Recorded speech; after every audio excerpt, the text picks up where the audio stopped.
To the midst. Hey, we got people waiting in the queue. Okay. That don't normally happen. That's cool. Okay. See, we're growing the live channel. Maybe I should do these more. Let me promote it on my main channel. Let me tell people to roll in here. We actually got a really good show today. This is going to be a good show. We actually have a lot to talk about. We got a lot going on.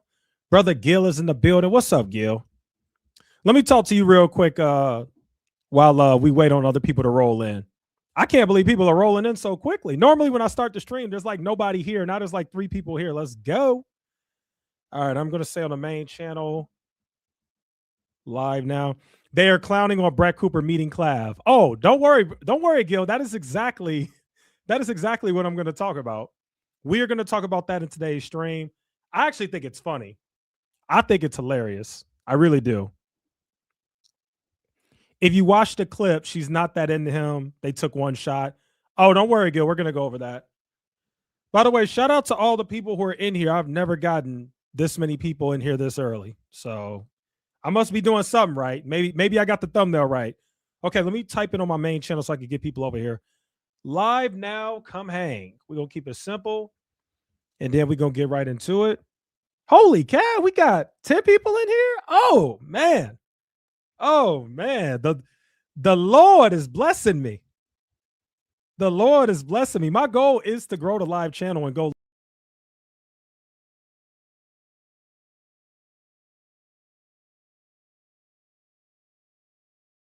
Expect that. Oh, yo. Okay, there we go. Y'all should be able to hear me now. Shout out to the 12 people that are in here already. Normally I wait a little bit, but it sounds like I got to start the show. Okay, I'm going to put on the main channel live now. Come hang.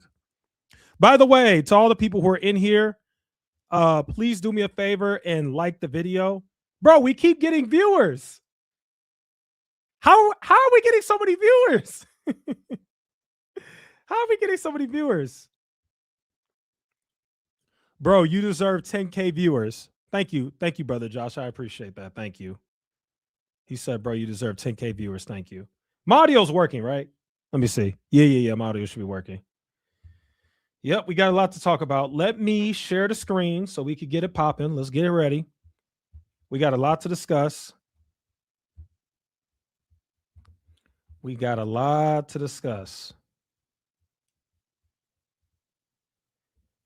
Okay. So Gil has a lot to say. First, let me just say hi. I just got to say hi.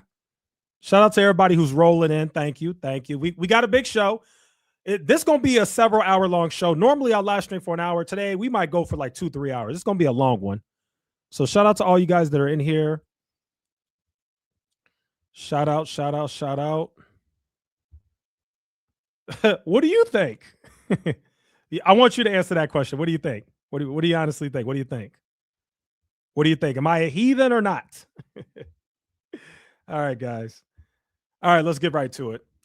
Thank you guys so much for being here. Hold on. Let me just make sure that everything's good. Let me just make sure. Okay. Yep. Audio's good. Picture's good. Looks like we're good. So we can get right onto the content. I don't want to waste anybody's time, especially since we got 20 people in here. Holy cow. Thank you. Y'all got me excited, man. Okay. So itinerary. We got a lot to react to. I don't know if we'll get to the Epstein file stuff, but I definitely want to get to it at some point. We're definitely going to talk about Candace Owens on the Hodge Twins show. That's important. And you guys know me. If you are over here from the main channel, you guys know how I roll. We just going to call it how it is. I have a feeling that I'm going to like the interview. I haven't watched it, but I looked at the timestamps so I could figure out which parts to click on. And a lot of the subjects that the Hodge Twins and Candace Owens talked about is stuff that I'm interested in. So, okay. Somebody said, I'm not sure. That's why I asked you. Okay, well, put it this way. I was raised in the church. My father's a minister. When I had my wedding and got married a few months ago, we had a Christian wedding. Shall I continue? All right. Enough about my faith. We don't talk about religion and faith on this channel. It's not our thing. But we do talk about drama and politics a little bit. So, okay, guys.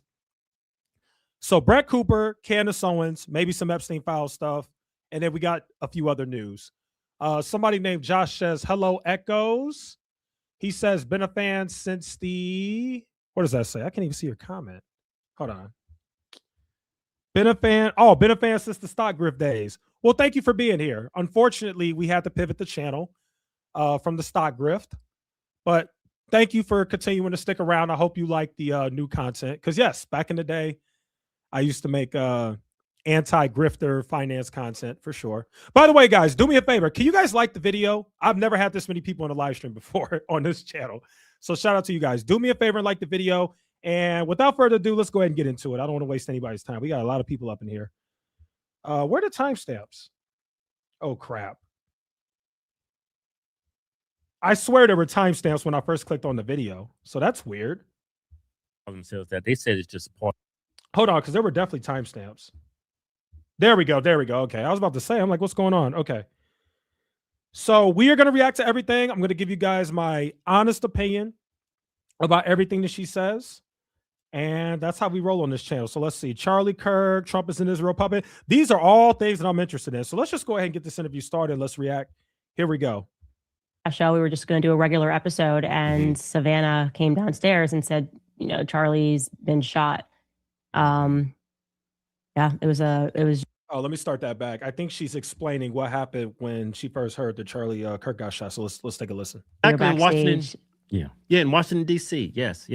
Man, wow. So it's been a time.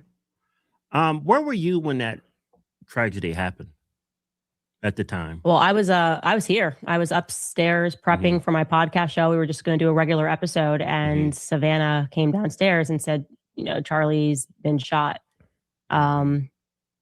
Yeah, it's just so crazy. Yeah. I couldn't even comprehend what she was saying. Right. Yeah. As obviously we just immediately canceled the show and sent everybody home. Exactly. And, we did the exact same thing. So from the moment I found out he had been shot, we went to trying to find out if he's okay. And then when I saw the video, I couldn't function for like 3 days. Just went home. Yeah.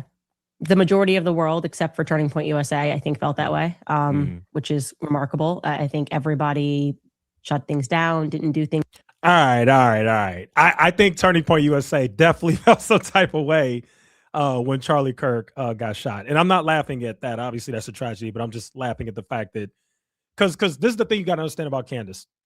She really believes this. Like, I need people to understand this. This is not a grift. This is not a lie. I know people think that she's a horrible liar and a grifter.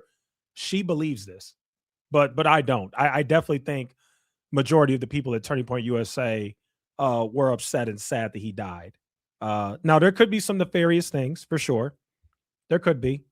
And I'm definitely very critical of Erika Kirk, but I don't subscribe to everybody was sad that Charlie Kirk died except for Turning Point USA. They were just sitting over there cheering and happy. I don't believe that.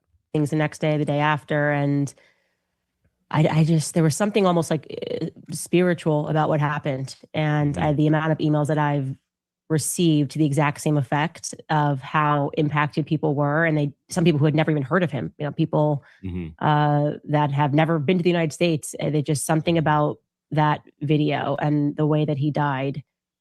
And we've obviously seen a lot of violence and a lot of crimes over the years, but that was something different. Yeah. Right. Now, I want to get to talk to you about your show. Like, it's been a lot of people attacking you on your work about Charlie's assassination. It seems like they really misunderstand what your show is about. It's like, from my perspective, is you're not making any declarations about who killed him or what happened. It's like you putting out things that you're following, like leads, and then you putting it out to the public to share with everybody what's going on and what information you have. Am I right about that? Yeah, it has been very strange to see the immediate reaction that people had. Some people, I would not say the majority opinion, obviously, but the people in media were certainly offended at the prospect of people investigating what happened on that day, which to me signals that there was a foregone conclusion, and that foregone conclusion was Tyler Robinson did it and he acted alone. And you could just see that there was a lot of money that was backing this idea that to even investigate anything regarding what happened on. You know what's interesting about all of this? Whenever the court case happens, I actually think we're going to get a lot of answers if they make it public and we're able to get all the details. But I think depending on how this court case goes, we could really get some answers. I completely understand why people think that Tyler Robinson didn't do it alone. Because you guys got to remember, anytime there's like some sort of like shooting of a public figure, there's always conspiracies. There was conspiracies with Trump. When the kid shot at Trump, there was conspiracies with that. And I'm actually shocked at the amount of people that are talking about that, because the FBI hasn't been transparent about that at all. Like the guy who shot Trump, I think his name was Thomas Matthew Crooks. You notice we never really got to know much of anything, like why he did it and all that stuff. Like that whole thing has been kind of weird. But anyway, most of the time when these things happen, there are conspiracies. And I understand why they're conspiracies, because people are just so shocked. They're just like, how was a regular person able and sophisticated enough to assassinate a public figure with an entire security team, working with the police department? I understand why people feel that way. I do. Now, do I think the Turning Point did it? No, I don't think the Turning Point did it. I'll be honest. I don't. I'm not so sure about that. But at the same time, I can also recognize, I'm open-minded enough to say that I do not trust Erika Kirk. There's some, she's the way she's behaved has been very weird. And then the biggest mistake she made, let's pretend that she is a secret agent, honeypot, whatever. The biggest mistake she made was becoming the CEO. Because once she became the CEO, she officially stepped into the spotlight. First, she was Charlie Kirk's wife. That's basically what she was for the last few years. Charlie Kirk's wife, great woman, great. She went from Charlie Kirk's wife to CEO of Turning Point USA. And for whatever reason, it just rubbed a lot of people the wrong way. People just didn't like it. And then she made it worse by every time she would go out, it's like fireworks and she's dressed a certain way. And she was just put too much out in the forefront. And I truly believe that had she not went so public with this and became the CEO of Turning Point and the way that she behaved, I don't even think she'd really be in this mess. But I think people have to give a lot of credit in that you can't just blame everything on Candace. You can't just say Candace is solely the reason, because that's the way that I look. I don't like to bash people for their beliefs. Just because somebody has a different opinion than me does not mean that they're this terrible person. I think we need to stop thinking like that. We really do. I really, really think that. You know, same thing with politics, but that's a different rant for a different day. But I think that in regards to Candace, people are already skeptical of Erika. And I think Candace happens to be the big voice that they can gravitate to air out their grievances. You see what I'm saying? Like, I think a lot of people already felt this way.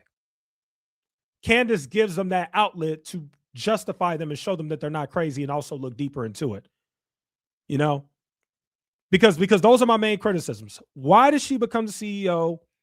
Why did all these other things happen? There's this guy named JP who made a skit about Erika Kirk, and it was actually really spot on. I'll see if I can find it real quick because I do want to play it. It's actually really good. He made an entire skit, and whether you like it or not, whether you think it's controversial, whether you hate this guy, you got to admit that it was pretty funny, and it's how a lot of people feel. I don't remember what that dude's name was.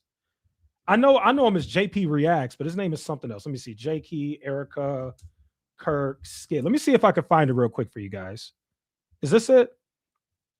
Oh, his name is JP Sears. Okay. So JP Sears. Let me just see if I can find it. I don't know if you guys have seen it. Maybe some of you guys haven't seen it, but I want to. Here it is. Here it is. Okay, it's 7 minutes. We're not going to watch the full thing. But if you look at it, even though he's coming at it from a comedic perspective, it's pretty dang spot on. Thank you, JW, JP Sears. Thank you. It's pretty spot on, guys. It is. I'm sorry. It is. Let's play it. Tell me this isn't spot on. Tell me.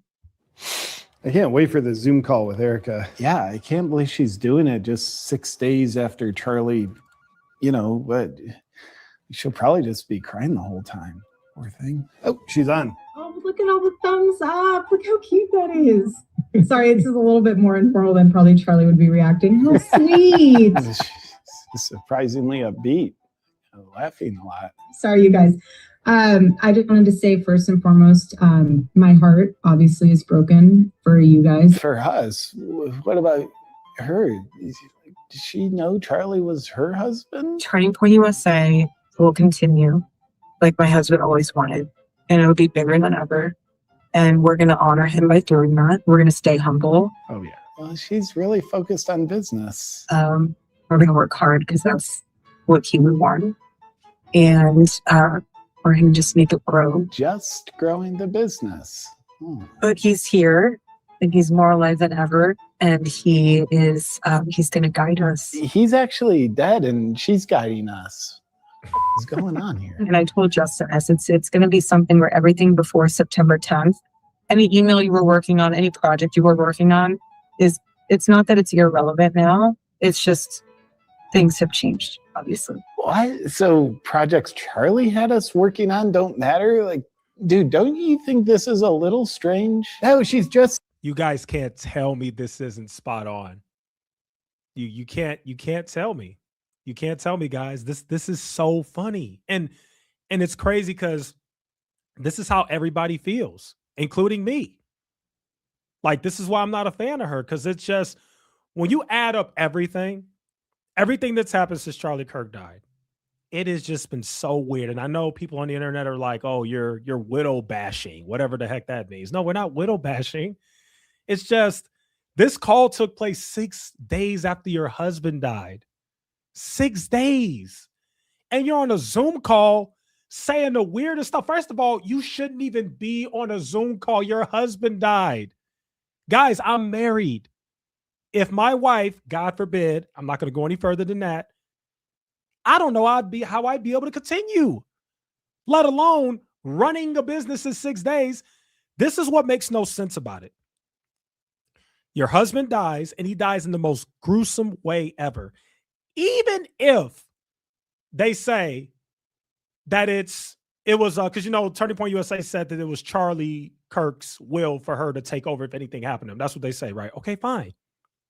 But becoming CEO just days after he died as the grieving wife, that's weird. It just, right or wrong, it rubbed people the wrong way, including me. Like, dang, you don't want to take a few months off or something? Go be with your kids and hug them and just be with your kids for like a few months. Like, let the other people run the company. And then maybe you take over CEO later on. But for you to just, and then it got worse because not only did she take over CEO, she's everywhere. She's on every interview. She's doing speaking engagements. She's in Zoom calls, acting like nothing happened. Yeah, guys, I know it was terrible and everything, but we sold a lot of t-shirts.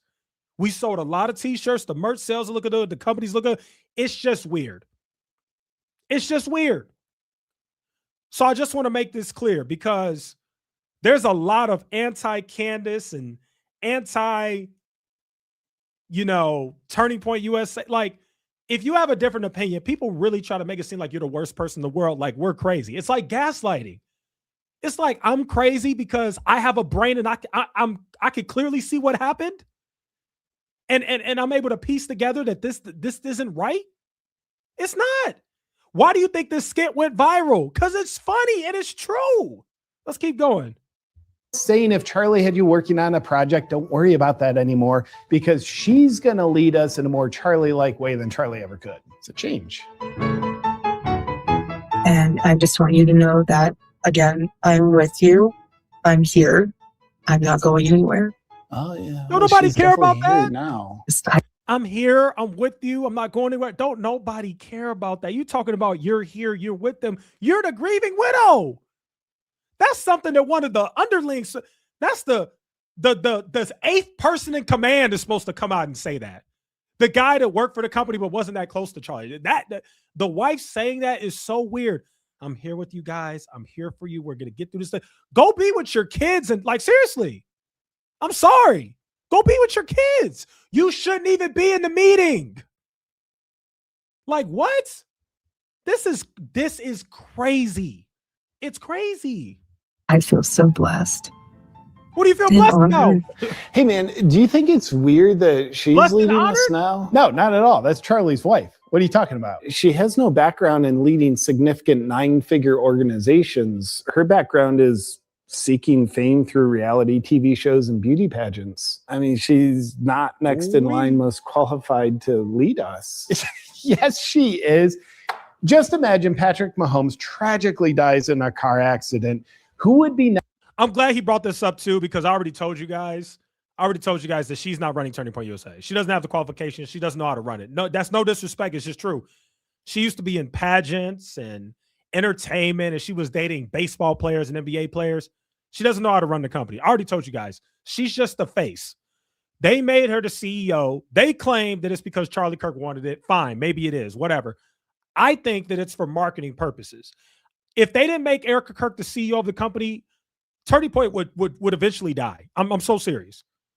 I'm so serious. Charlie Kirk was the main person keeping that company afloat because he's the face. They needed a new face. She's the only person that fits as the face.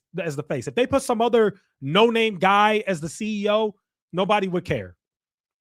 But the grieving widow, the new face, Charlie Kirk's wife, it makes sense.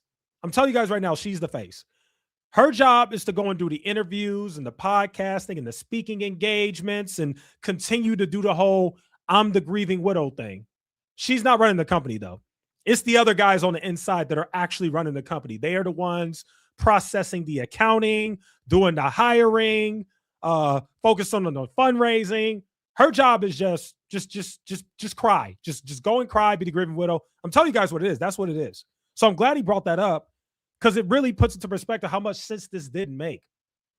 It really did. Like even if Charlie wanted her to be the CEO, at least wait a moment. At least. That's just me, though. Maybe I'm crazy. Next in line to lead the Chiefs as starting quarterback? Second string quarterback. No, dummy. Patrick Mahomes' wife. It's the same thing. You don't think this is weird? You're just overthinking it. And by the way, show some respect, okay? She's a grieving widow, but she's not really grieving. She's not doing any of that. Everyone grieves differently, so if someone's acting weird, don't read into that. There you go. You just heard her. Everyone grieves differently. Well, but nobody grieves like that. Right. Just get over it, pussy. Right. We got to get ready for the memorial service. It's going to be sick. I don't know, man. I'm just so sad. Hi, everybody. I still love all these emoji Zoom things. Hey, Erika, the emojis are killer.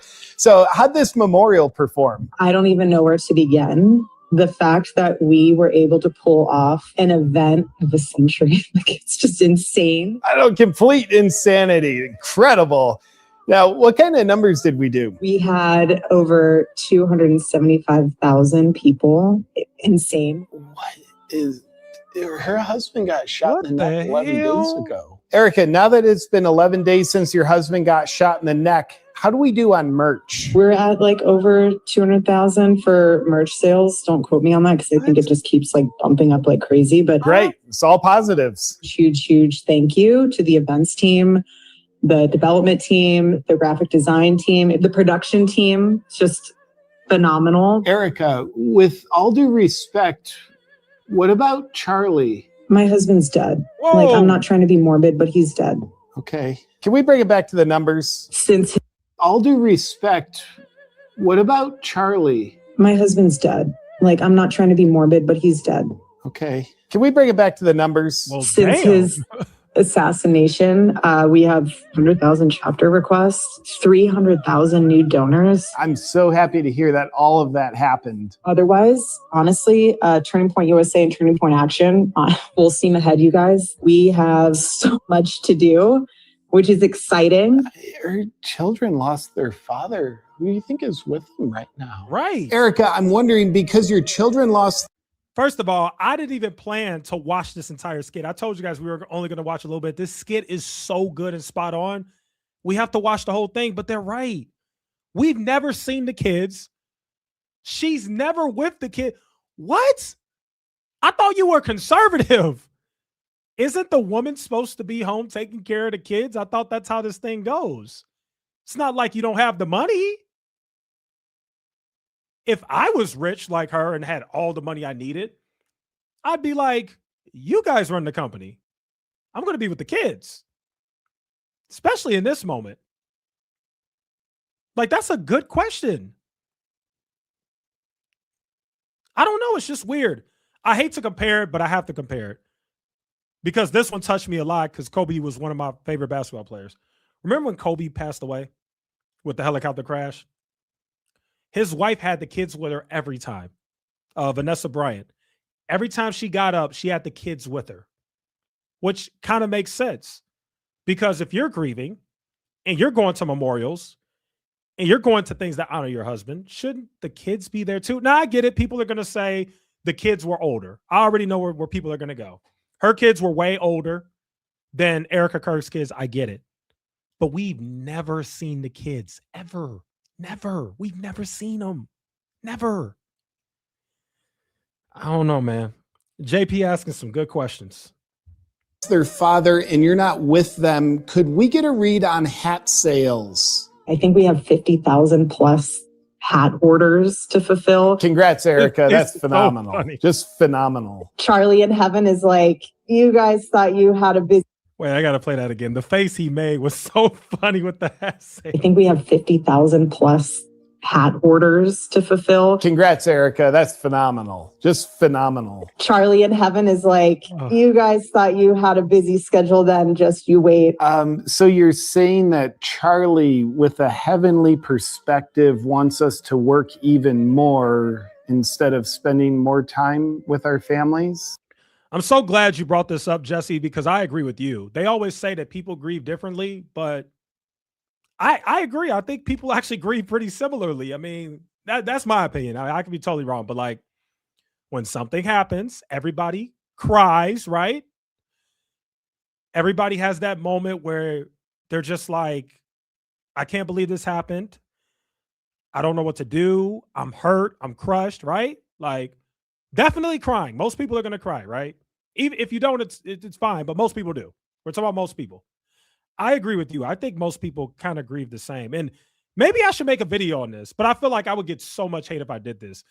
I feel like I should look up every famous widow and compare them to how Erika behaved.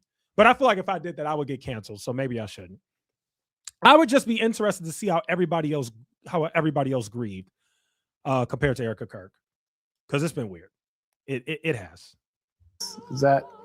Oh, dude, I hear she's single right now and available. Do you think it'd be cool if I mean, we're coworkers, but what do you think? Does anybody know what the is going on here? Erika, I've been looking at your beauty pageant bikini pictures, and those pictures were awesome. Where were you for those? It looked like somewhere tropical. Charlie would want us to get back to work, and that's what we're doing. Okay, Erika, more work from us to generate more money, because that's what matters in this situation, is what Charlie wants from heaven. Roger that. Great call. How do you feel about her? Dude, she's a tremendous leader and a grieving widow. I don't feel comfortable with this. I don't know about you, but I'm someone who cares about having good energy. All right. Well, that was a great skit. That's funny that he put an ad in here. But that was a great skit. I'm not going to lie to you guys. That was a great skit. All right. Let's get back to the Candace Owens interview. September 10th was a sin greater than what happened on September 10th. It was unbelievable. Mm-hmm. Right. And looks like a lot of these attacks are coming from the right, which is shocking to me. Yeah, it's like they've been trying to label you as a grifter and just trying to discredit you as a grifter. Yeah. To be honest. And I want to speak on this too, because people are like, why do you like Candace Owens? Why? I have respect for Candace Owens and even Nick Fuentes, and I'll tell you why. Even though Nick Fuentes is like out of his mind and says crazy stuff, I still have respect, and I'll tell you why. And this is why the right is gotten to a point where they pretty much hate Candace Owens. Candace Owens is on the right, but she's not in the club, right? So like politically, she believes in conservatism, right-wing policies, different things like that, right? But when you talk about the right, like the group, the right, the club, Candace is not in the club. Neither is Nick Fuentes. And although there are definitely some bad things about them, for sure, especially Nick Fuentes, no doubt about it. What I really appreciate about both of them, and I think is so important, is they are not afraid to criticize the right. And they're not ideologues. Let me put it that way. You know how people are ideological? They're like, okay, we got to toe the line. Kind of like how I talked about to you guys how Turning Point USA's Super Bowl halftime show, the numbers were fake. And I'm going to stand on that. I don't care what anybody says. I believe it's fake. If I'm proven wrong, then I'll just say I was wrong and apologize. But I'm pretty sure I'm right about that. I think those numbers were fake. You're trying to convince me that Kid Rock, 48-year-old Kid Rock, however old he is, who hadn't had a hit in 15 years, broke the YouTube streaming record? Get out of here. I don't believe it. Nick Fuentes and Candace Owens are the only people on the right who spoke out about it. You know why? Because they're not in the club. They're not beholden. They're not captured like the rest of the right is. They're not beholden to Israel like the rest of the right is. Oh, yeah, you didn't think I was going to go there, did you? The right is completely captured by Israel. We're going to tell it like it is tonight. Nick Fuentes and Candace Owens are not.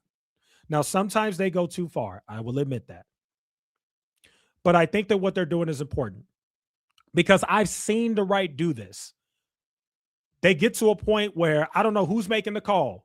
Somebody's making a call like, hey, on this one, you're going to be united with everybody on this, boy. You understand, Ben Shapiro? You understand, Megyn Kelly? You understand, Tim Pool? You understand the quartering, right? That's what's happening. That's what happened with the Super Bowl. Somebody made the call. Obviously, I'm being hypothetical, not literal. But my point is, they're all sticking together with this. The Super Bowl halftime show for Turning Point USA were real. Which, by the way, it's not a bad thing to admit that it was fake. If you guys want to have your own alternative halftime show, that's fine. But don't gaslight us and lie. And you guys are YouTubers and you know how this stuff works. And you all are united in this big lie that Turning Point USA with Kid fucking Rock broke the YouTube live streaming record over the World Cup. Really? Stop it. Stop it. So that's what I really appreciate and respect about Candace Owens. And I think if you're really searching for truth, you won't toe the party line because both parties are not good. Both parties make mistakes and both parties are beholden to special interest groups and the elite and big money. Did you guys know that AIPAC donates to both campaigns? Why are they doing that? Why did AIPAC donate millions of dollars to Kamala Harris and millions of dollars to Trump? Who's really in charge? So that's why I appreciate Nick Fuentes and Candace Owens. Because even though they say some crazy stuff, especially Nick Fuentes, and there's a lot that he says that I don't agree with, at least I know he's not compromised like some of these other people. And I really need people to understand this. I'm not crazy. I'm telling you the truth. Majority of the media is compromised. Most of your media that you consume is compromised. They're all compromised. Once they get big and they make all this money, they get into the machine. Once they get into the machine, somebody said, nah, the right hate Israel. I don't think so. I don't know if I agree with that, Josh. I don't know if I agree with that. There is a rise. There's a rise in anti-Semitism, and there's a rise in people who are not fans of Israel. Yes. But Josh, what I am speaking to is the leadership. I'm not talking about the regular people, because remember, they don't care about the regular people. They don't care. They care about the elites and the media figures, so they can be the propaganda and the mouthpieces. Most of the elite on both sides are beholden to Israel. Look at the politicians. They're all beholden to Israel. There was just a video with Chuck Schumer, Josh, where he talked about it. Gavin Newsom is beholden to Israel. Trump. They're all of them. All of them. This isn't some conspiracy or some crazy stuff. This is just facts. All right, let's keep going. It has not been the right, but it has been the Zionists on the right. Oh, and okay. I Yeah, think that's a huge distinction. which is a huge distinction. Yeah, because I think the right has been infiltrated by the Never Trumpers, and sure, they call themselves the right, but they're not. They're just the pro-Israel. If they have to be on the left to support Israel, then they're on the left. You know, they were happy to try to assist Hillary Clinton in winning. She's right about that, by the way. She's actually right about that. I'm going to give you an example.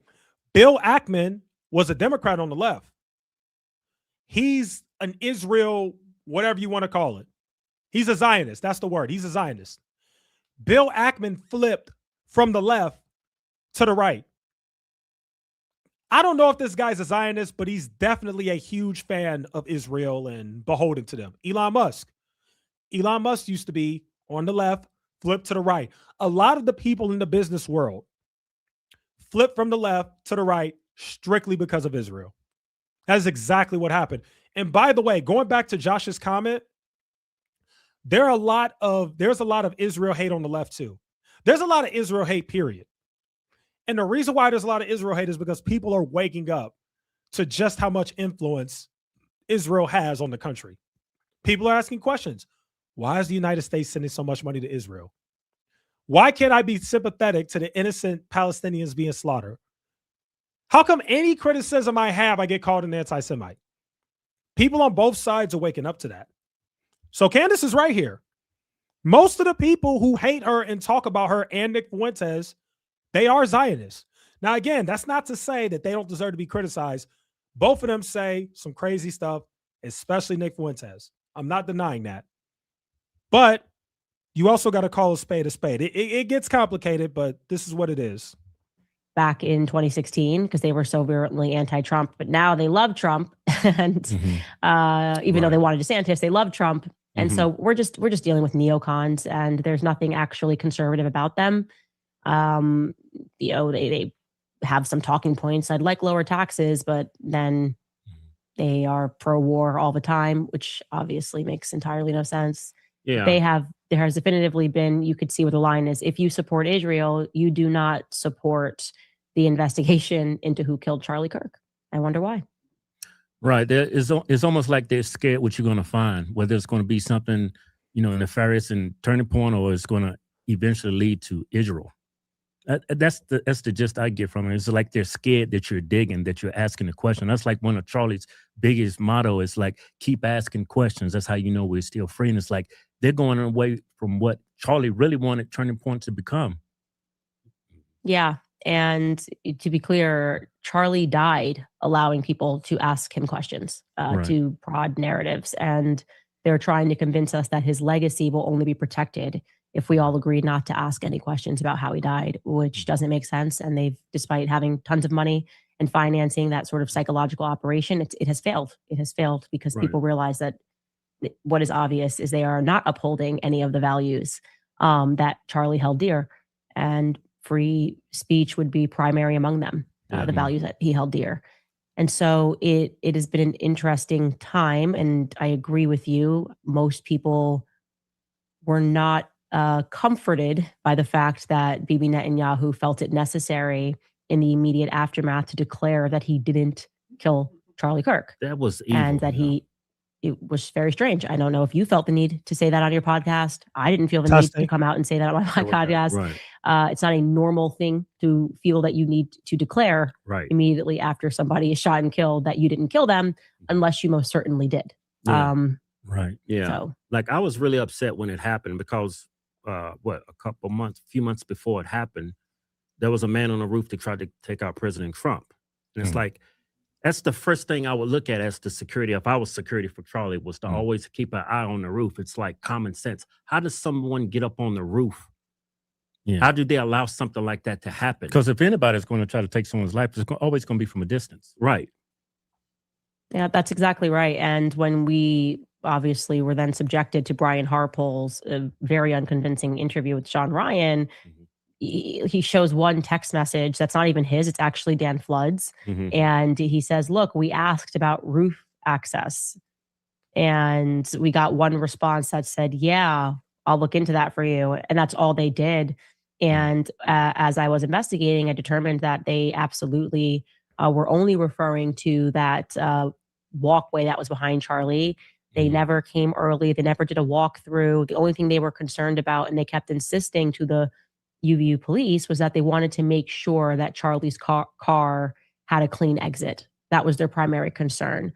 The university had advised against Charlie doing an event outside in that location because of the fact that they could not control traffic flow. So that makes sense. If we can't check your tickets and make sure you're here for this event and know who you are, you're a sitting duck. And despite this, Turning Point insisted that that's what Charlie wanted. He wanted to be outdoors, and so they even declined the security recommendations from both the police and UVU. So that's amazing. Definitely is very strange. Yeah.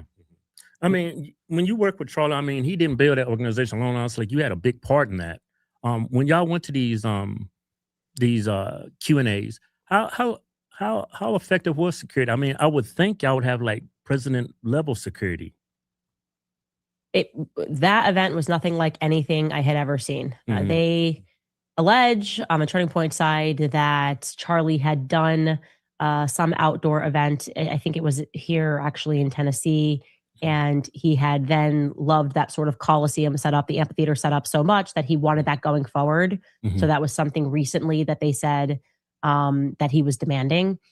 Obviously, no, of course, basic security protocol. Even if I said, I really want this, the security team would say, well, you really can't have this because it's just not secure. And everyone is telling you not to do this. And clearly what Charlie wanted, Charlie didn't get at his organization. You could see that even in terms of how they were controlling who could come speak. So the idea that this one thing they allowed him to push through and say, oh no, he's got to have that Coliseum set up doesn't ring true to me. It seems like somebody else was pushing for that.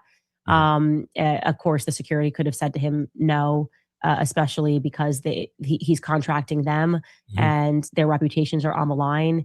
There was no pushback at all. There was only push forward on the Turning Point USA side, the security apparatus. Typically, all right, the trial is going to be interesting. When we get to the trial for Tyler Robinson, it's going to be interesting. Let's skip over to the Trump is an Israel puppet, which some of you guys... You know what's crazy? Sorry. Some of you guys might not like that, but I think so too. I think every president's an Israel puppet. Seriously, every single one.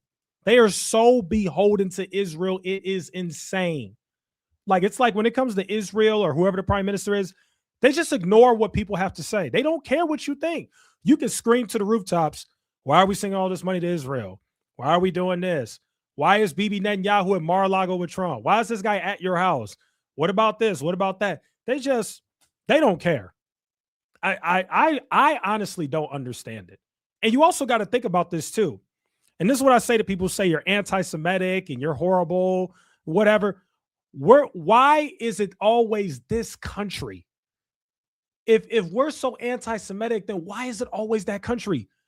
Why is it not Italy or Saudi Arabia or Thailand or Japan? Why is it always Israel? So you got Israel being involved in everything regarding what people are annoyed by with the United States and the money and all that. And oh, wait a second. That's right. Israel is all over the Epstein files. So are we really the crazy ones? Israel's in the Epstein files. Mossad's involved in that. I mean, I could go on forever about Jeffrey Epstein's ties to Israel. I mean, how far do I need to go? How far do I need to go? I mean, I guess I don't want to go too far. I don't want YouTube to cut my video off, but it just gets crazy. Israel's in the Epstein files. Israel's in the news. Israel's in a war. Israel's influencing American politics. Israel donates to both candidates. Israel is threatening to unseat Thomas Massie. Y'all know who that is? That's the guy with Ro Khanna, who they're the main reasons why the Epstein files, the ones that we got, even came out. AIPAC, which is an Israeli political action committee, a foreign one, they're spending a bunch of money right now to make sure he doesn't win. It's always Israel. I hope YouTube doesn't clap my channel. I got to chill because I already know how this goes. And I'm not even, that's the thing. I don't even hate Israel. I don't have an issue with Jewish people. I really don't. I'm not like Sneeko and Nick Fuentes. I'm not those people. I just call a spade a spade. Every time there's something, it always gets traced back to Israel. And then they gaslight you when you call it out like we're crazy. Man, it's so frustrating. And I'm just asking questions. I just want to know why. Why? Like when what happened to President Trump in Butler, Pennsylvania, conservatives really attacked the FBI. We really went after them. So that was an inside job. They're trying to Secret Service. Yeah. The incompetence that the females, what they were doing that day, it's like we really went after the FBI, the people that was in charge of protecting him, right? It's like when we go trying to go after the truth about Charlie Kirk, it's like people start labeling us like bad faith actors and conspiracy theorists. Why do you think the switch up? Why is he trying to label people on the right just trying to really find out about Charlie? Why are they trying to paint us as like just grifters and conspiracy theorists? Because the boss has a boss. Trump took $200 million from Miriam Adelson. Charlie stepped on Bibi Netanyahu's toes when he went head to head to him over Iran. Back in May, I believe, was when it was Operation Midnight Hammer, when we bombed Fort Dow, and Bibi wanted a full front war at that time, and Charlie convinced the president that was not a good idea, and he stood up to the entire Zionist lobby who were in his ears. I think Bibi viewed him as problematic. They were very upset about Tucker's speech, and Charlie had said he was abandoning the, Israel cause. And so I think what you're seeing is that Trump has a boss. And so much of what we see in DC is just an illusion. I think we've always been aware that there is a deep state. And I would say that yeah, you're right, Jesse. You're right. And I talked about this in my in one of my videos. I said that too. There were a lot of people who started questioning it before Candace did. That is a fact. There were a lot of people. I remember it. There were a lot of YouTubers. There were a lot of people on Twitter. There were a lot of people who were like, something about this isn't right. So you're right about that. Candace was not the first person to ask questions about Charlie Kirk's death. There were a lot more people before her, but she has the biggest voice because she has such a huge following. So because she has the biggest voice, people automatically associate any sort of conspiracies or questioning of Charlie Kirk's death to her, when in reality, she was actually kind of late to the party, actually. She was like a few days late. Like the day that he got killed, people, I saw it. There were so many people. People were like, how did this kid get up there and do that? The shot didn't make sense. The gun he used didn't make sense. It shouldn't have taken out. I remember it all. It was overwhelming. I couldn't even follow it all. There was so much. They were like, the kid's the patsy. Somebody else pulled the trigger. There were two gunmen. You're right. There was a lot. There was a lot going on that day. The proliferation of the deep state was certainly after JFK was assassinated in 1963. Yeah, when I think of the deep state, I think of Israel. And that's how I really was drawn to Trump, because of the deep state and the shadow government controlling our government. We want to put America first. And so far, I think we're getting anything but that. I agree. It has been a massive letdown. I think if there's one thing that I'm happy about, it's that we certainly proved the rhetoric was always MAGA is a cult. MAGA is a cult. Well, I think we've certainly proven that we are not. And when he started to go back on his promises, I mean, his consistent attacking of Thomas Massie, can we get the energy that you have towards Thomas Massie, toward the investigation into who killed Charlie Kirk? That'd be great. It's not exactly what we were uniting behind. MAGA wasn't like, let's take down Thomas Massie. This is our number one problem. Right. And so it's almost like somebody has his phone and somebody is telling him what to say, when to say it. And you just don't get $200 million and not owe somebody. And $200 it seems to me seems to have been the cost for this administration. I think his attacks on Thomas Massie and Marjorie Greene is when he calls them names, it's like an ulterior motive that he's not sharing with MAGA. I think he's doing it for foreign interests, and he's not really putting America first. Like his attacks on Marjorie Greene, calling her a traitor. I remember when I went to one of his rallies and I met Marjorie. Yeah, Marjorie Taylor Greene's definitely not a traitor. Marjorie Taylor Greene was Trump's most loyal supporter, for those who don't remember. She was a ginormous supporter. That's a terrible freeze frame. She was a ginormous supporter of Trump. Like she was huge. And what made her turn against Trump was the handling of the Epstein files. And I think she's justified in that. Like, why are you protecting your friend so much? Why? Why not just release it? Like, what's going on? I think Marjorie Taylor Greene did the right thing. But yeah, she's definitely not a traitor. She was like the biggest Trump supporter out there for like a long time. It's discussing about I really think they're trying to put Trump in jail. And she looked very concerned. She was very worried about him. And then to see him to go on TV and to call her a traitor, it's like, it really pissed me off. I think a lot of us felt that way for the exact same reason. People that took real risks to support him, people that were willing to be tarnished, how the reputation's tarnished for supporting him when it was not popular to do so. You see how quickly he will flip on you if you don't worship his perspectives, because he needs the compliment that what he's doing is right, even when it's wrong. And Charlie was that rare person who would tell him the base is not going to like this, as he did with our involvement in Iran. Like, this was one of your promises that we weren't going to get involved, and you're not delivering on that.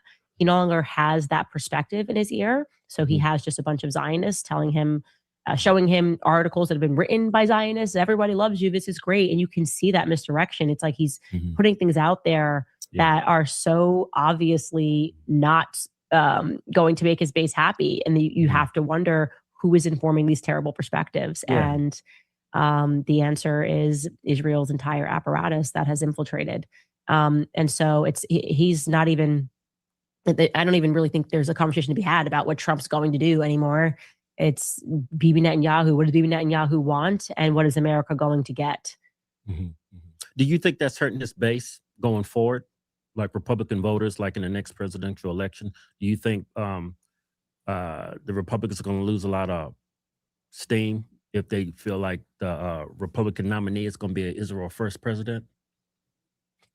No. Left and right. No. If you are Israel first, you're probably not going to secure the nomination. That's what I. No, I disagree completely. I can tell y'all right now who it's going to be. Gavin Newsom, who's Israel first, is probably going to be the Democratic nominee, and JD Vance, who's also Israel first, is probably going to be the Republican nominee. I couldn't disagree more. I would literally bet you guys money. Like, if you said I would bet you money about, I would bet like whoever the nominees are going to be beholden to Israel, because they all are. They all are. Can you name me a Democratic or Republican nominee that wasn't beholden to Israel? Name me one. Name me one. Let's go Democrat. Clinton. Yep. Obama. Yep. Biden. Yep. Okay, let's go Republican. Trump. Yep. Bush. Yep. Like we could go down the list. You know, even Kamala Harris, she became the nominee. Who was she beholden to? Israel. Who gave her a bunch of money? AIPAC. So I couldn't disagree more.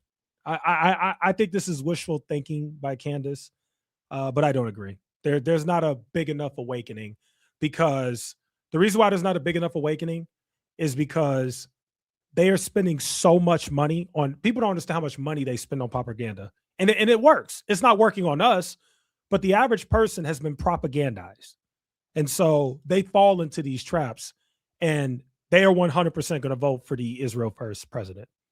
Most people don't even care. That's not even their main issue. Like, they could care less that somebody's Israel first. They care about all the other stuff, you know? I would say. But back to Charlie, I don't mean to flip-flop around. I've noticed Erika referred to Turning Point as family. And I know you... Okay, so we already know Candace Owens and Erika Kirk, or Candace Owens and Charlie Kirk's relationship. We already know that. I don't want to go over the weirdness of Erika Kirk. I feel like I've talked about her enough. Ben Shapiro's obsessed. Okay, I'm here. Let's hear it. How does it feel, Candace, being you was at one point #1 and you fluctuating between 1 and 10, top 10 globally, your podcast? How does it feel to, after what happened at Daily Wire when they gave you a show and said it was uncancelable, and then you started to make criticisms that they didn't like, and then they canceled you essentially? I mean, how does that feel? Yeah. Because that had to have been scary. Amazing. Yeah. It gets into this. I mean, it's almost biblical, right? It's like Satan will always tempt you with money, and it is instantly gratifying to say, I can give you millions of dollars, but you have to be immoral, or you have to shut up on immorality. And the majority of people are willing to make that deal because it's in your face and the money is being offered to you and it's guaranteed, versus the unknown. The unknown is scary. Like, not knowing something is scary. And like I said, it goes back to the idea of the forbidden fruit of knowledge, right? You know this, and so you're tempted by it, and you're gonna bite into it, versus like, I'm gonna be ignorant here, but trust God. And I felt that came to me on the topic of Gaza. And it wasn't just like they fired me. They tried to ruin my life. I mean, they were behind pressuring Turning Point not to have me speak. So Charlie and I were discussing that, what was going on behind the scenes. That was very much them. the Zionist lobby getting canceled from touring. They didn't even want me to be able to make an income outside of podcasting. They got my YouTube demonetized. Like they like organized a campaign to mass report my YouTube right when I was starting it, and we dealt with every blow. It's just like one day at a time. And so when we were, which was pretty instantly at the end of Q4 of of 2024, like instantly in the top 3 podcasts in the US, and then top 10 globally by I think July of last year. It felt amazing. And I said, we should really just take time to reflect and that we survived this, and we survived it by doing the right thing. And I want people to know that there's insecurity and not knowing what's on the other side of things. I've been there. I have felt it. It is scary. It kind of feels like a rug is being pulled from under your feet. But you can choose to do deals with Satan, or you can trust God. And I would strongly recommend the latter. Yeah. You think that's why Ben Shapiro was like infatuated with you? Oh, here we go. Bro, he has every Candace cup. I know he does. He's like, no one, he watches my show like this. That's exactly what she said when she commented under my video, by the way. She was like, what did she say? She was like, they talk about me so much. They basically work for me because like they can't stop talking about me. Like everything they do, they talk about me and stalk me. I thought that was kind of funny. Yeah, it seems like they're making a show dedicated to attack you. Yeah, that's nuts. It's crazy. It's insane. It's like gang stalking. Right. But I go back to what I said on my show the other day is like, you have to understand, like when you do deals with Satan, like he's not the creator. You know what? I'm glad she brought this up because I actually had a segment in this video where I was going to talk about Ben Shapiro's latest thing with Candace Owens. So this is actually the perfect segue. So let me just go ahead and go to that real quick for you guys. So you guys know that, hold on, let me make sure the video's not playing. So you guys know that Ben Shapiro has been like, just like stalking Candace kind of, right? I guess stalking is not the word, but like just obsessed with her. Like he's in control of the Daily Wire, right? Ben Shapiro made an entire account. He brought back Candace Owens' old show, the Candace Owens podcast that was on the Daily Wire. He brought it back just to post videos making fun of her, right? And then there's a bunch of other stuff that's been going on too. But that's one of the main things. And then I still haven't been able to figure out the Daily Wires behind that other account. There's this account on Twitter that makes fun of Candace's spelling. They're basically saying that she can't spell. And I don't know if that account's the Daily Wires behind that account, but I suspect they might be. But anyway, this happened today. Ben Shapiro posted this today on his YouTube channel. And once again, he talked about Candace. And he talked about using the hard R because basically Candace had this bit where she said, she said, why don't you just say the hard R, Ben? Why don't you just say it? So Ben went ahead and said the hard R, guys. He did. He said the hard R. Let's take a listen. I have a very special message today. This one goes out to Candace Owens. I know that you felt very hurt, Candace, that I made a few lighthearted jests about your inability to pronounce basic English and also German words. So hurt that you said I wanted to use the hard R. Candace, I was wrong. Anyone can make a mistake, but I'd bet Brigitte Macron's balls that eventually you will be able to pronounce words like Blitzkrieg, macabre, the architecture, posthumously compartmentalize kerfluffle. Oh, but you were right about one thing. I did want to use the hard R. You are retarded. All right. So that is what he said. He made a video calling her that because of her spelling mistakes. And I also did want to point out, speaking of Nick Fuentes, because we did talk about him earlier in the stream, somebody brought up something interesting that I didn't realize. I guess somebody commented on their Ben Shapiro's tweet, and they said, at least say thanks to Nick Fuentes, who started the Candace can't read trend instead of just stealing the content. I did not know that Nick Fuentes started that. I didn't know. I was wondering who started that because I just looked up one day and there was this viral Twitter page basically saying that Candace Owens can't read. I didn't realize that Nick Fuentes is the one who started it. Now, I would play his video, but he uses so many bad and terrible words. YouTube will clap my channel, so I can't do that. But let me see if I can find the Candace Owens can't read Twitter page, because that page was getting a lot of views. And again, I'd have to figure out if the Daily Wire is behind it. I don't know if they are. Let's see. Okay, I can't even find it. I forgot what it's called. I swear it was called Candace Owens Can't Read. It was called something like that. But anyway, there's a Twitter page making fun of Candace. I think it's Candace Owens Trying to Read. I think that's what it's called. Is this it? Candace Owens Trying to Read. This might be it. Yeah, this is it. So yeah, like I said, I thought the Daily Wire is behind this account, but maybe not. But yeah, there's like this whole account where they make fun of Candace Owens Trying to Read, satiating right here. Yeah, satiating. Let's see how she said it. Let's hear it. And because these chips are made with real food, they are more satiating. So you won't find yourself uncontrollably binging. They are more satiating so that you won't find yourself uncontrollably binging. That wasn't that bad. Let's see. Raspberry beret, green beret. Okay, let's see. You, in this moment, have retired Green Beret and the former lieutenant colonel. I actually think he's still a lieutenant colonel of the Army. The maroon color in the military means the color is famously associated with military forces, such as the maroon beret of airborne troops around the world. I did not grow up in a Prince household beyond a couple of his major hits, namely Raspberry Beret and When Doves Cry. The funny part is, one, I've never noticed that she mispronounces words, which tells me that the average person really doesn't care, even if she does. Because I watch her show and I've never even noticed this. I really haven't. But they've got like I just feel this entire page is dedicated to making fun of how she like pronounces words. And I just feel I want you to know that Brigitte Macron probably stands peeing up. And I just feel okay. I don't know what she said wrong here. I want you to know that Brigitte Macron probably stands peeing up. I don't know. I guess they're trying to say she spelled Brigitte wrong. I don't know. And then you got what is that? Reminiscent. Let's see how she said it. Something so reminiscent, and it's striking to me. Reminiscent. Obviously, that's pretty reminiscent of one of the themes of the Matrix. I think that they can be a better Christian is so reminiscent to me of a discussion I had. Yeah, it's eerily reminiscent of. All right, so that's what you got. They're making fun of Candace Owens trying to spell words. You guys know I'm not a fan of Ben Shapiro at all, so you won't hear me say anything. You won't hear me agree with him at all because I can't stand the guy. So I mean, whatever.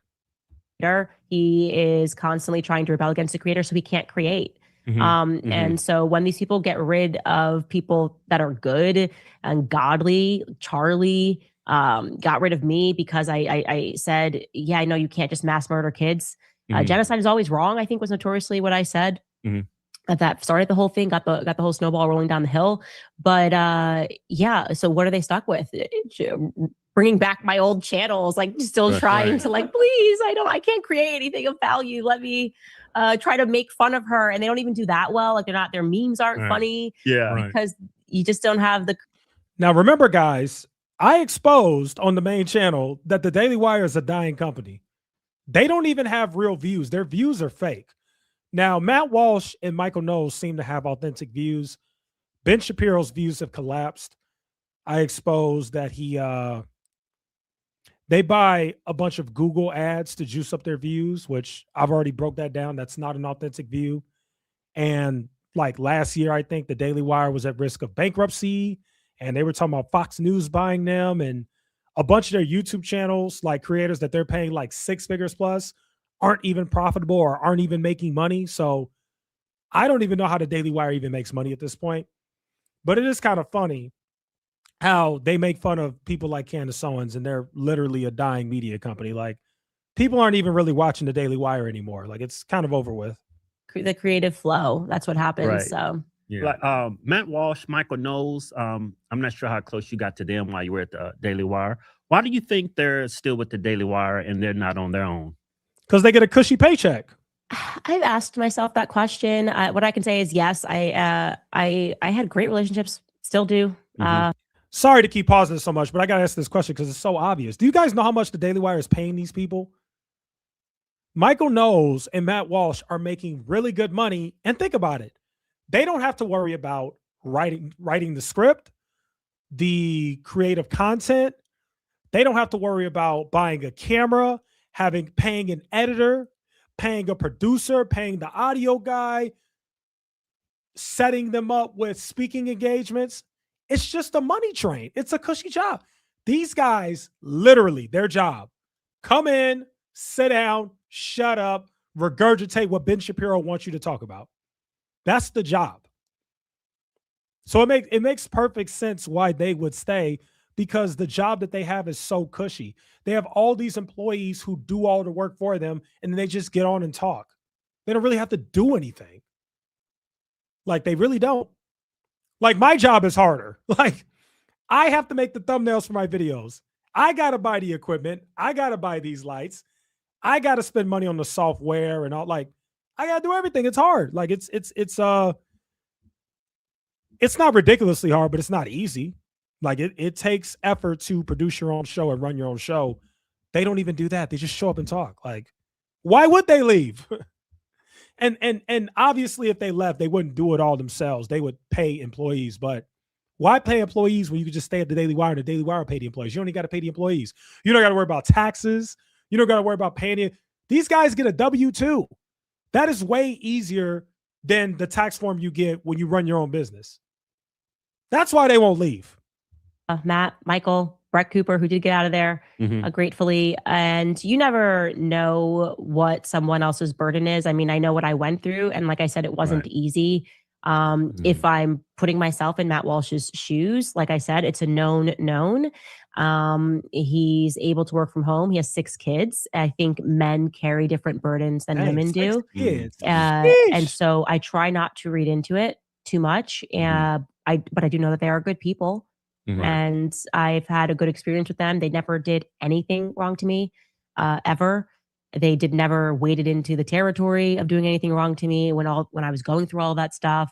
So I have enough enemies. I don't need to make any more, and I'm always praying for them. They're also we're brothers and sisters in Christ as well. So you just have I pray for them all the time. Right. It seemed like very good Christians, but Ben, he seems very vindictive. Like you don't want to cross that man's path. Hey, I want to switch up a little bit. What do you think about that Alex Preddy shooting when they shot? Oh, no, we ain't talking about that one. Oh, no. Well, let's see what else we got. Alex Preddy shooting. Oh, no. Oh, no. Let's see. Black culture in the Black community. Some tells me I shouldn't click on that. I don't know what they're going to say. Let's listen to Nick Fuentes and Alex Jones. Let's see what they got to say about that. Here we go. You've been having some beef with Alex Jones and Nick Fuentes. Yeah. Not really. Yeah, a little bit. Alex Jones is just like tripping. Yeah. I personally. Yeah, she doesn't have beef with them. They have beef with her. Both of them talk about her like every day. They have beef with her. They don't like her. Which, by the way, I told you guys, I actually think that Candace Owens, all she is Alex Jones 2.0. That is really what I think. I really believe that. I think she's the modern day Alex Jones. She's like Alex Jones 2.0. I enjoyed Alex Jones. He's very entertaining. And so seeing him sort of like, they were Turning Point was throwing around a lot of money. Okay. I get it, whatever. But that was wild. His like week of, I'm going to destroy her. It was still entertaining. I will say, Alex Jones. I was entertained by the clips mildly. I didn't even attack him back. I genuinely was laughing because it was so over the top. It was like it was done in exactly the manner you would expect of Alex Jones. Right. And then he just kind of stopped. The check cleared off. I hate that I still like him. I don't know. There's certain people that have that effect on me, and Alex Jones is one of them where I'm like, okay, I don't know what he's spazzing out about, but I still find him to be entertaining. Globalists are coming to eat your frogs. So you made up with Nick? Alex Jones is funny. Nick, there was nothing to make up about. I'm a very simple person. I was very respectful to Nick. I had him in this house. We spoke about, I was like, here's what we're going to name the episode. We were so friendly. You welcome someone into your home. They meet your team. Everyone's super nice to you. Right. And then for some reason, he gets on air and completely flips, pretends that he's shocked by the title, like we didn't have a discussion about it. That even when we did the trailer for it, I told him I'm going to cut a trailer. Like we basically plotted this all together, and then he went into full theater and drama mode. And so I just know what he is. People tell you who they are very early on. Listen, it's my granddad.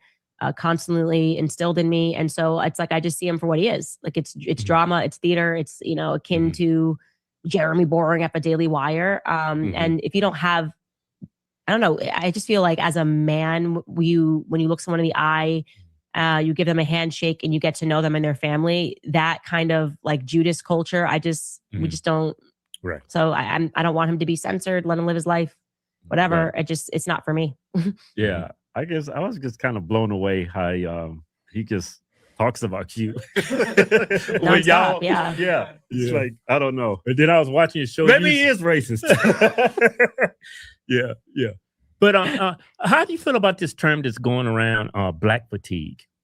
The emergence. Yeah. Uh-oh. What's that? That's why I didn't want to click. You haven't heard of black fatigue? That's why I didn't want to click on the black community section. I think this is the black community section. I knew they were going to say stuff like that. That's why I didn't even want to click on it. The black culture and the black community. It's 3 minutes. Okay. They asked her about black fatigue. Okay. Fatigue. This is going to be interesting. Black fatigue? Uh-oh. Yeah. Do I not sound hip? Sorry. Don't get in trouble, Candace. You forget I'm getting old, man. I got 4 kids. Come on, make me hip. What is it? Well, it's like whenever you see obnoxious black people in public, people are filming it and they're putting the title on it. They're labeling it as black fatigue. You know how black people call white women Karens for calling the cops on a girl for, just selling water. Yeah, it's very similar to that. It's black people's Karen. Yeah. Version of a Karen. I haven't heard this term. I but would not call I it always that say that at I all. had that when. First of all, that's not what black fatigue is. Like, what? Do you guys even care about this topic? Do you even want me to talk about this? I guess I will. I guess I'll dive in. As somebody who lives in Chicago, and there's a lot of crime here, okay? Black fatigue has nothing to do. There's no comparison to being a Karen. Black fatigue is just simply you are tired of certain groups of black people being degenerate, ignorant, committing crimes, robbing, stealing your car, pointing guns at you, whatever. That's what black fatigue is. It's seeing a certain group of black people, which you do see that in Chicago. I stay away from it, but you see it sometimes. Even if you're downtown, you see it. It's basically degenerate activity. And what people are saying is they are having fatigue from it. And I laugh when people say that they have black fatigue because I'm like, where do you even live? Because half the people I see on social media saying they have black fatigue don't even live around black people. Like freaking Martha, who lives in Wyoming, on Twitter talking about I got black fatigue. Bro, you don't even live in a black neighborhood. Like, what do you like? You don't even live where black people are. I live in the hub of black people. I live in Chicago. Right here in my office, if I look out my window, I can see the city of the downtown, the skyline. I live 10 minutes away. You want to talk about black fatigue? The stuff I've seen here, okay? And I've lived in Chicago only my whole life, okay?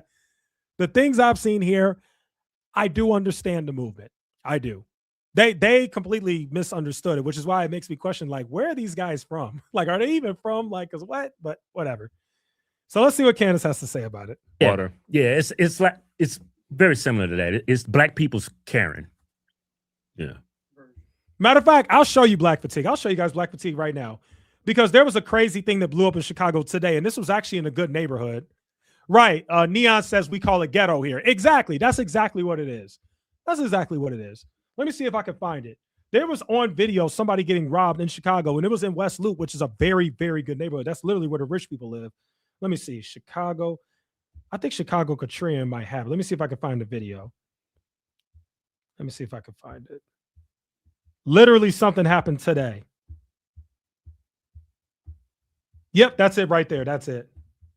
I'm going to mute it because I don't know what's happening, but I'm going to show you guys. This is what people mean when they say black fatigue. They're tired of this. And this happens in Chicago a lot. You got to be careful out here, even if you're in the good parts. It's crazy. Okay.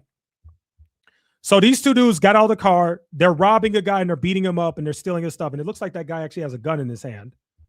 And the funny thing about this video is they're robbing this guy, but then they get into a luxury car. Is that a Range Rover? What the hell? What the hell? Like, so that's what black fatigue is. Okay. All right. We're not gonna spend too much time on this, but yeah, that's what it is. All right. version of a yeah. Kirk. I haven't heard this term, but I always say that I had that when during BLM. I had black fatigue. You know, I was I just couldn't do it. I was like, I can't with black people because we were always like the funny people. Then it was like, oh, we're so offended by like someone put her hair in braids. I'm like, what are we doing? Just can't anymore. And it got really annoying, and then it stopped, and now it's kind of transferred, and everyone's feeling the Jew fatigue right now. And it's like, oh my gosh, this person in the subway was Jewish and he got pushed. It's like, welcome to New York City. Like, this is not happening to you because you're a Jew. Like, so that I just call it annoying people fatigue in general. And sometimes when they make it racial, you do get fatigue from it. But yeah, yeah, they completely misrepresented it. They're trying to equate it to woke culture, and that's not what it is. That's not what it is. But that's okay. Okay, so we're pretty much almost at the end of the stream. I think I reacted to everything that I wanted to react to in the Candace video. The last thing we're going to talk about is Brett Cooper. This is a little bit more of a fun topic, so let's go ahead and get into that. Okay, let's go. Okay, so this is a little bit of a fun topic, right? Brett Cooper, you guys all know who she is. She's had this weird, I don't want to call it an obsession with this guy named Clavicular, and you guys might not even know who that is, but she has been talking about Clavicular a lot on her YouTube channel. And pretty much every interview she does, somehow Clavicular comes up. The reason why I think she talks about Clavicular so much and why it comes up everywhere is because, remember, Brett Cooper is Gen Z, and so is Clavicular. Clavicular is Gen Z too. I think that's really the only reason why she talks about him, but I guess Clavicular is supposed to be this good-looking dude, I guess, and then Brett Cooper is supposed to be this good-looking girl, whatever those people say. And so the internet has this weird conspiracy that Brett Cooper likes Clavicular, even though she's married and like has like a child and everything, but they think that like she likes him. So this tweet right here blew up. It has 1.5 million views. And this guy said, conservative podcaster Brett Cooper flew out to NYC Fashion Week to meet Clavicular. This is her face when she met him. She is married. Bros, if you think you're safe because you got a ring on your girl's finger, you need to wake the F up. And then they froze the screen. They got like a freeze frame of her. And this is a picture of her going to shake Clavicular's hand. And she's like smiling, and people are just trying to like overdo it. And they're like, oh, she likes him. He can get her, you know, all this whatever stuff. So let's go to the actual video. And crazy enough, people are actually mad at Brett Cooper over this. People have been getting mad at Brett Cooper a lot. They got mad at her over her coverage of the Epstein files. They did not like that. And then people got mad at Brett Cooper because of the whole thing with the marijuana and the cannabis. She made a video about that, and she talked about how her brother has schizophrenia because of it. People got mad at that. Now people are mad at her because, I don't know, I guess they think she's going to cheat on her husband with Clavicular. I don't know. Here's another freeze frame. For those who don't know, I guess there was a New York Fashion Week. Brett Cooper decided to go. Clavicular was there. People think that she likes him, whatever.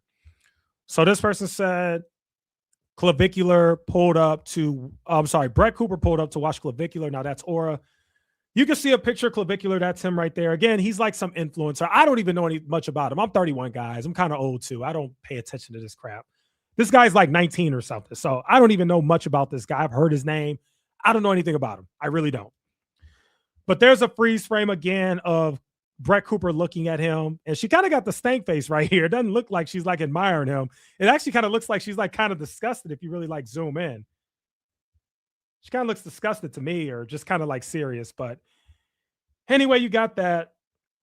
And then there's a video of them like meeting. So I'm going to play that for you guys. By the way, this guy has said terrible things about her, by the way. I don't think people realize that. The only reason why I know is because it's my job to follow this stuff. But I've seen clips of him like just saying awful things about her, like literally calling her the B word. So like, I don't know about this whole theory that she likes him or whatever. Let's keep going. Okay. Yeah. Okay. And Brett's gonna, if you want to say hi to Brett. Brett, what's up? How are you? Amazing. Nice to meet you. Thanks for coming. Good job. You thought it was good? The show's very good. Brett. Okay. Hi. Hello. Oh my God, Liv! Hi. Wait, no, because of the makeup. You look I know, right? incredible. It's because of the makeup. I'm sorry. He's contracted to take the photos. No, I'm Liv. Nice to meet you. Yeah, Wait. Yes. Okay, this. Yeah, I look different because of the makeup. You look incredible. Oh my gosh. Huh? We're taking some. Yeah, sorry. Yeah. Take your photos and then do it. All right, take photos. All right, so I don't know why people think she likes him. I actually don't think she does.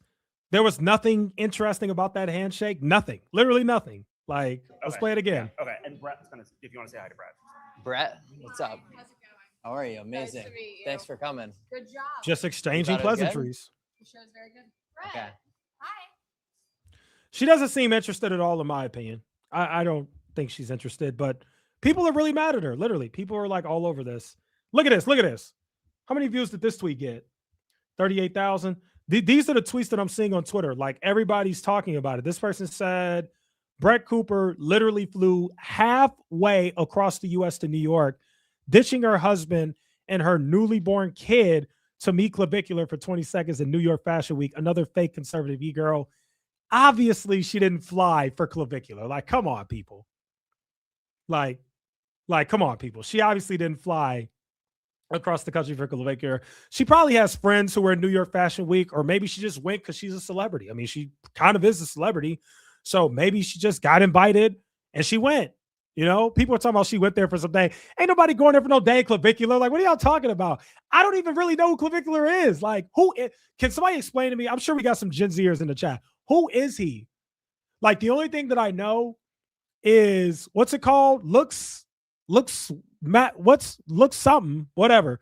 Something looks something that he supposedly is a part of that movement. And he's all about like hitting himself with a hammer to look good. Do I got that right? Any Gen Zers, feel free to correct me. I'm sorry. I'm a millennial. I'm old. Okay. I don't know. All I know is this guy hits himself with a hammer and takes drugs. And apparently he does that to look good. That's his thing. Okay. I don't know why Brett Cooper would be interested in that, but okay. So whatever. Let's keep going. There's more, guys. There's more. Look, I'm telling you, people keep saying stuff. Now there's another one. Clavicular attempts to rizz up Brett Cooper after meeting her during New York Fashion Week, despite her being married, then proceeds to start ego. What does that mean? All right, I just need to turn this off. I just need to move on in the stream because they're using words that I don't mean, that I don't know what they mean. They're using words that I don't understand. What is ego maxing? What? Let me read that again. Clavicular attempts to rizz up Brett Cooper after meeting her during New York Fashion Week, despite her being married, then proceeds to start ego maxing after saying she should forget her cuck loser. I think this means cuck loser husband. We can make you forget you ever married. All right, here's what Clavicular had to say. I'm not gonna lie, Brett Cooper, bro. Brett Cooper. I know you came all the way to Fashion Week for me. You know what I'm saying? I wish we got to talk more, but now that we're both in the same city, DM me on Twitter and you know, we can make you forget you were ever married. Let's be real. You'll forget about your fucking cuck loser husband, and maybe her and the Botox lady's husband could kick it or some shit, you know? Maybe they could go for a day drink. All right, he's obviously a jerk, right? Like, yeah, good luck getting her talking like that. So yeah, I don't take him seriously. I don't take him seriously. Whoever that guy is. What is he even famous for? The reason why I wanted to bring this tweet up is because this is an actual body language guy. I'm familiar with this channel. I'm pretty sure I'm a subscriber. Basically what this guy does is he reads people's body language. So he decided to give his expert opinion on a meeting between Brett Cooper and Clavicular. He said, I think the Brett Cooper was starstruck meeting Clavicular comments are blown out of proportion. The approach and handshake couldn't be any colder. And then she couldn't pay less attention to him. People sharing one frame of the interaction want to mislead as usual. So there you go. An actual body language expert is saying that nothing about this interaction shows that Brett Cooper was interested, which obviously any of us with the brain know that. Like, duh, right? All right, what else we got? Oh, I was pulling these tweets up to show that Brett Cooper talks about Clavicular a lot. But again, I think it's just because they're both Gen Z. I don't think there's anything else more to it than that. Brett Cooper teaches 60-year-old Pierce Morgan what mogging is. What is mogging? Bro, what? Bro, I'm looking up these terms. I'm sick of this. I don't want to feel like an old man. I want to be young too. All right, let's look this up. What does mogging mean? Clavicular vocab. Let's look this stuff up. What does mogging mean? Let's see. Mogging is a slang term popular in Gen Z and Generation Alpha, originating from looks-maxing and manosphere culture, which means to significantly outshine, dominate, or look better than someone else in terms of physical appearance, build, or more rarely social status. Oh, okay. So if you look better than somebody physically, that means you're mogging them. Okay. What does looks maxing mean? All right. Sorry if this is boring, guys, but we got to look this stuff up. These brain rot dumbass words. All right. What does look maxing mean? What does that mean? Looks maxing is an internet subculture focused on maximizing physical attractiveness, which has evolved from 2010's incel forums into a popular, often extreme TikTok trend. I still have no idea what looks maxing means after this definition. All right. What does looks maxing mean for dummies? Explain it like I'm 5. Looks maxing is an internet slang term that means maximizing your physical appearance to become as attractive as possible. What?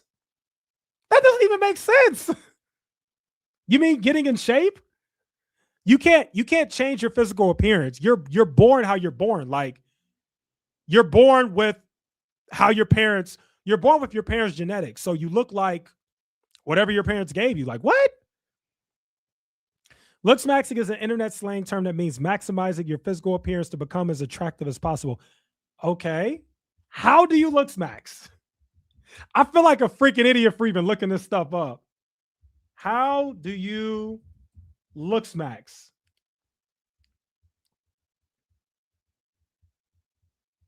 What? Looks maxing involves maximizing physical attractiveness through actionable lifestyle changes. That's exactly what I thought. The only way to make yourself look better is to like get into shape. That's really the only thing you can do. You can't do it. It's not like you could change your face. I mean, I guess you could get plastic surgery, but like, there's not much else you can really do. Key strategies include lowering body fat for facial angularity. What? Improving skincare. This sounds like stuff that you're just supposed to do anyway. You're supposed to wash your face and take care of your skin anyway. You're supposed to wear sunscreen anyway. What? What the heck is this? Mewing for jawline structure? All right, guys, I'm sorry. I can't take it anymore. I'm a millennial. Do I really want to look up what mewing for jawline? What does that mean? All right, we're done. We're done. I can't handle all this. Honestly, this all just sounds dumb as hell. All of this just sounds stupid. It all just sounds stupid. I'm not gonna lie to you guys. Is that it? That might be it. There was something else that I was gonna bring up, but I don't even know if I would bring it up anymore. I'm kind of burnt out with the what's it called thing. I guess I'll bring this part up because it is kind of funny. So I guess Brett Cooper did something with Evie magazine. And I actually thought this was really funny because there's this content creator named Pearl. Now, Pearl, I do know. Pearl is like, what's it called? The red pill, whatever that stuff is. Pearl Davis is like this red pill chick who basically talks crap about women and how ugly they are. Like, that's basically her whole content. Evie magazine actually did something pretty funny. So Brett Cooper, I guess, posed for Evie magazine, whatever. You know, that's her thing. Good for her. And Pearl Davis commented and said, I have no words. And then Pearl Davis just kind of goes on like this tirade about it. And again, if you don't know who Pearl Davis is, she's like this red pill girl, whatever. So Pearl Davis said she was thirst trapping with her baby in the room. Again, Pearl Davis just be hating on women. Like, that's literally her whole content. She just like hates on women. By the way, people were hating on Brett Cooper for this too, by the way. So yeah, here we go. So Pearl Davis said she has larded conservative all these years, and now she does a sexual photo shoot once she gets the ring. Women are incredible, and I am undefeated. So she said that. Then she said, married with a kid, Brett Cooper flies to New York with a face of makeup just to see clavicular. And then I thought this was funny. EV Magazine decided to respond, and they kind of cooked her. It was pretty funny. EV Magazine posted a photo of Pearl Davis with a dress, with a black dress, and they posted Brett Cooper with a black dress, and they said who wore it best. And obviously, they're trying to make fun of Pearl Davis's looks. Which, by the way, we don't do that on this channel. I'm a married man, so we don't comment on looks. But this is what they're trying to do. They're basically trying to say that, to use the clavicular Gen Z term, Brett Cooper is mogging, because I guess mogging means, you like look better, I guess, whatever. So EV Magazine, I guess, is saying that Brett Cooper has mogged. She's mogging Pearl Davis in her black dress, because I guess they're trying to say that Brett Cooper is wearing it better. So I thought that was funny. And also, I just think that Pearl Davis is kind of a loser. And I also think she's dumb. She had this viral interview with this content creator named Anna Kasparian, and it was really funny. So that's kind of where I know Pearl Davis from. I just think she's just kind of a clown. She has a huge following, though. So she did something right. She's got a big following. So that's what happened. All right, guys. I gave you guys a good hour and 30 minutes. Hopefully you guys enjoyed it. That's really all I got for you guys. That's pretty much the end of the stream. Hopefully you guys enjoyed it. So, yeah. That's pretty much it. I think I'm going to cut the stream. And, Valentine's Day is tomorrow. So got to get ready for that. Got to hang out with the wife, So, yeah, everybody have a good Valentine's Day, whether you're in a relationship or not, whether you're married or not, whether you're single, whatever. Hope you guys all have a great Valentine's Day tomorrow. Hope you guys have a great weekend. Thank you so much for being here. I don't know what I did to get this many viewers. Normally, we have like 5 concurrent viewers, and the whole stream, we had like 40. So I don't know what I did right, but thank you guys for being here. And if you did enjoy this live stream and this video, I do plan to live stream several times a week. So subscribe to the channel if you haven't already, and like the video. So like the video, subscribe to the channel. Thank you guys so much. Matter of fact, we're going to see how much you guys like the channel. We're going to see. If I could get 25 likes on this video, I'll go live again tomorrow. That's how we're going to do that. If I get 25 likes, okay? All right, that's your challenge. Get this video 25 likes. I'll go live tomorrow. I'll cover all the topics that I think you all would care about. And yeah, happy Valentine's Day. Have a good weekend, everybody. Thanks so much for being here. I will see you guys maybe tomorrow if this stream gets 25 likes. Bye-bye.